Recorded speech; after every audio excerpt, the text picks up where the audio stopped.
Hello wrestling fans, the Wrestling Wizard here and welcome to another video. And in this video, we're going to look at some potential wrestlers that could be the ones to dethrone the one, the tribal chief, the head of the table, Roman Reigns. But before we get into the bulk of the video, we got to take a moment to appreciate the gift that keeps on giving in WWE. The honorary Oos, Sami Zayn. That segment on SmackDown not only made Roman Reigns break character and Jey Uso break character, I think it's safe to say it made many of us fans cry happy tears. Like, it was hilarious. Sami Zayn has injected so much life into this recent Bloodline storyline, and it's compelling viewing. Like, it genuinely is so intriguing. There's so many dynamics and so many ways it could go. So I definitely thought it was worth bringing up. And of course, we now know the reason why Jey Uso has got beef with Sami. It's because he's not feeling Usy enough. That's definitely going to beat some merch for sure. So I thought it was definitely worth addressing the comedic genius of Sami Zayn.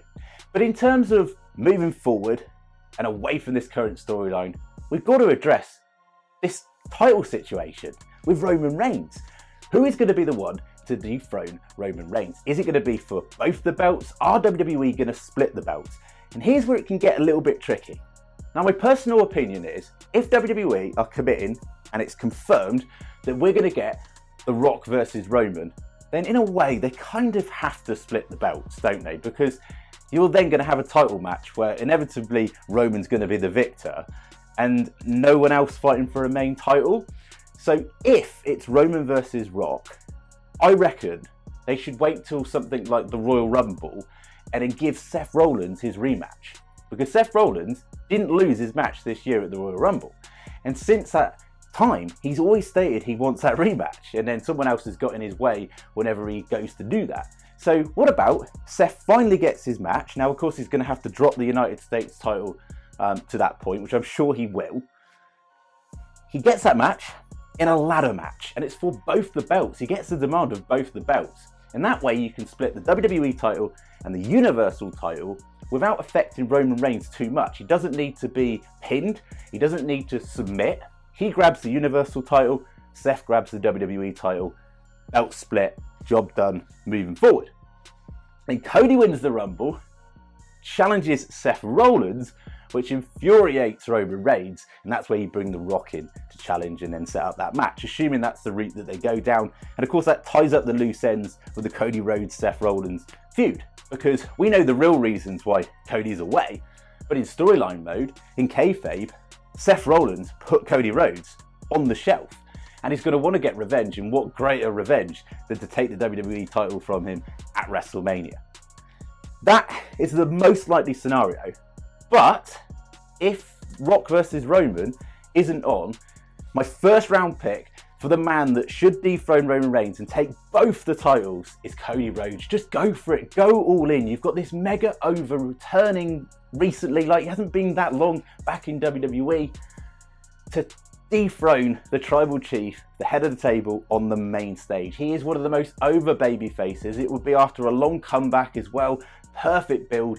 You can add in that family tie as well. And I always think back, when I think of Cody Rhodes and Roman Reigns, I always think back to Battleground 2013, when you had the Rhodes family taking on the Shield.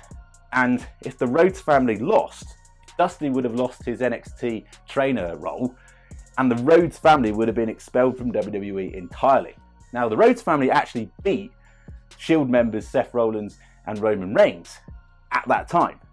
So I thought that was cool. They could maybe throw back that. Cody's got that on Reigns, sort of teases that he's got his number, and then takes the titles, both the titles, and then maybe returns the eagle-winged belt, and we see that come back. But I highly, highly doubt anyone else would take both belts off Roman. And you've got to remember, WWE's first round pick is The Rock versus Roman, so we've got to factor that in. My second option, and this might surprise a lot of you, Solo Sikoa. He is a silent assassin within the Bloodline. He's the reason why Roman Reigns defeated Drew McIntyre at Clash at the Castle. I was there. Drew dominated Roman. And I genuinely thought there were times when he was going to take the title, and Solo is the reason why. And you can see the way they interact, Roman and Solo. Roman knows that Solo's got something. He knows that potentially if they took each other on, Solo's going to take him all the way. He knows how much potential he has. And Solo's kind of this chilled dude that's not giving too much away, sort of behind, sort of taking a bit of a back role, if you like, at the moment within the Bloodline storyline. But he's a force to be reckoned with, a 250-pound plus individual, 6'2", like built like an absolute machine. He could be the one down the line. Now, this would have to be progressive over time and it would be a very, very slow build, but he's definitely got the tools to defeat Roman Reigns. And talking of family, you can't even rule off Jey Uso. And if you throw back to the feud that Roman Reigns and Jey Uso had over the pandemic era, that was one of the most compelling watches on WWE TV in a long time. Will they pull the trigger on Jey? I don't think so. I'd personally be down for it. Jey to be the one that breaks away, finally, from the Bloodline. But I don't think that's going to go down the route. I think ultimately Roman is going to side with Jey at some point. They'll expel Sami Zayn, and then we get Sami Zayn and, say, Kevin Owens versus the Bloodline, or versus Uso, should I say, for the tag team titles at WrestleMania. It's probably going to be the more likely route that they're going to go down. Now, if I had my way, I'd book Sami all the way and have Sami be the one to dethrone Roman Reigns and take both the belts.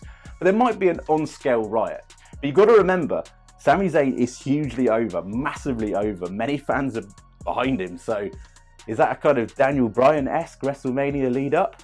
The underdog, the full underdog, who, by the way, is a bloody good wrestler, could take out Roman?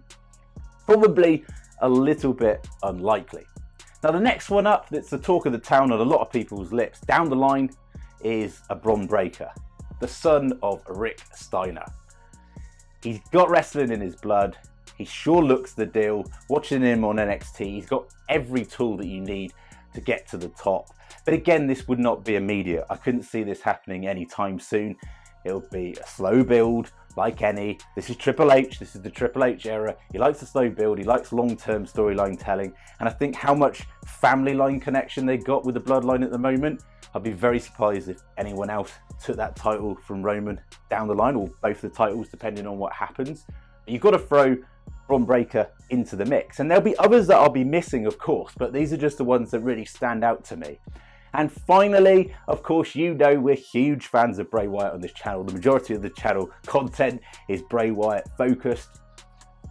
And this will surprise you with the answer here. I don't actually want to see, especially short term, Bray anywhere near Roman Reigns in the main event title scene.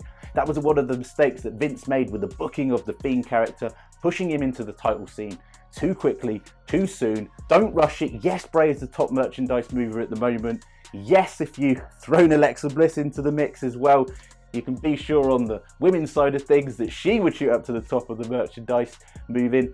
Yes, I understand it's a business, but hold off if you're going to go down that route. For me, the time and place, if you were to ever do that, and Bray was to be the one, because Bray is a babyface, listed internally as a babyface at this moment, he would legitimately be one of the only ones that could get over a Roman Reigns and have the fans backing. So yes, I get it, but if you were to do that, talk about things coming full circle, save that for a SummerSlam.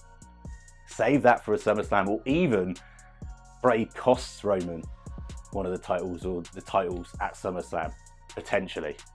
Like, it's all set up. You've got to remember, Roman Reigns called The Fiend a freak in a mask, told him he couldn't handle the responsibility. And that was the last time we really saw those two interact, at SummerSlam, and then the following pay-per-view at Payback, where The Fiend lost the title to Roman Reigns, just swanning down with Paul Heyman signing a contract and getting a pretty suspicious victory. And since that point, it's safe to say The Fiend character did go downhill. He did decline.